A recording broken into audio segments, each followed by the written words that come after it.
তারা হচ্ছে মাদক দ্রব্য সেবন করতেছিল এবং এতে হচ্ছে যে আমাদের ছাত্রাবাসের কয়েকজন ছাত্ররা তাতে কিন্তু তাদের এই কাজে হচ্ছে বাধা প্রদান করেছে এবং এতে বাধা প্রদান করাতে তারা কিন্তু তাদের উপর হামলা করেছে এবং এতে কিন্তু আমাদের অনেকজনের ছাত্ররাই কিন্তু হচ্ছে আহত হয়েছে।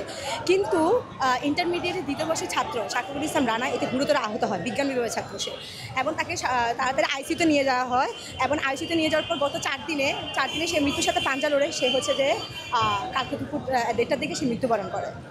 যাদের নামে মামলা করা হয়েছে তারা তো চিহ্নিত, তাহলে তাদেরকে এতক্ষণ লাগতেছে কেন ধরতে? তাদেরকে এতক্ষণ লাগবে কেন? তার জন্য আমরা এইখানে আমরা বিচার চাই। আমাদের একটা দিতে হবে যে এই টাইমের ভিতরে ওনাদের গ্রেফতার করতে হবে। আমার বন্ধু সাকিবকে 6 তারিখ রাত্রে ছাত্রাবাসে মারা হয়েছে এবং গুরুতরভাবে আহত হওয়ার পর সে হসপিটালে ভর্তি ছিল। 4 দিন আইসিইউতে ভর্তি হওয়ার পরে গতকালকে সে মারা যায়। এখন আমাদের দাবি একটাই, সাকিবকে যারা মারছে এবং এর সাথে যারা জড়িত ছিল তাদের সবার সর্বোচ্চ শাস্তি চাই। আমরা আন্দোলন যতক্ষণ পর্যন্ত জাস্টিস না পাই ততক্ষণ পর্যন্ত আমরা এখানে থাকব এবং মামলার একটা কপি লাগবে। যতক্ষণ পর্যন্ত দেখব মামলা হয়েছে ততক্ষণ পর্যন্ত আমরা এখানে থাকব। আজ থেকে 4 দিন আগে সাকিব নামে আমাদের ক্যাম্পাসের যে সিনিয়র ভাইয়াটা ছিলেন, তিনি একজন সেকেন্ড ইয়ারের মূলত স্টুডেন্ট ছিলেন। তো এরকম সময় তাকে মূলত মাদক, যে আমরা যে হলে বসবাস করে, গ্রাম থেকে যে ছেলেরা আসে হলে যারা বসবাস করে ওইখানে মাদক সেবন করতেছিল। তো এমন সময় সাকিব মূলত বাধা দিয়েছে যে আমাদের হলে এসব করতে দেওয়া যাবে না। সাকিব মূলত একটা স্বপ্ন নিয়ে এই কলেজে ভর্তি ছিল, ডাক্তার কিংবা ইঞ্জিনিয়ার বিভিন্ন কিছু বের হবে এরকম একটা হয়ে, কিন্তু তার স্বপ্নকে থেমে দেয় এই কিছু সন্ত্রাসী দল। তারা যেই হোক বা যারা এটার সাথে জড়িত থাকুক, আমরা সুস্থ একটা বিচার চাই।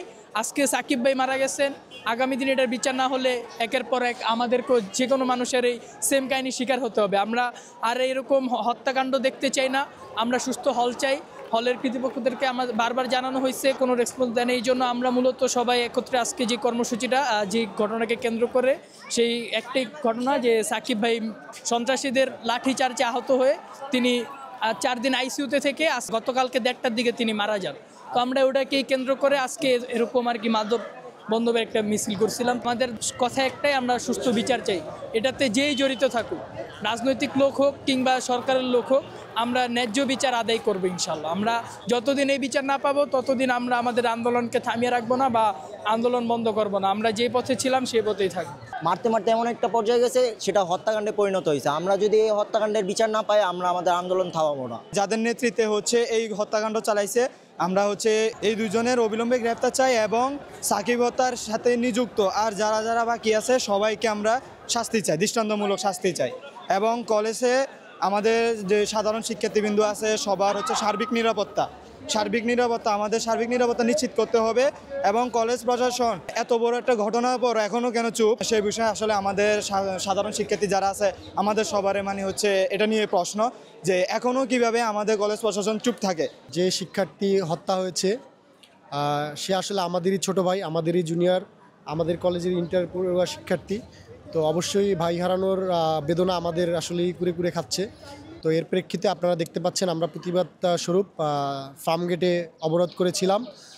আমরা সাধারণ মানুষের ভোগান্তির কথা চিন্তা করে সেখান থেকে সরে এসেছি। সরে আসা মানেই আন্দোলন বন্ধ করে দেওয়া এমন না।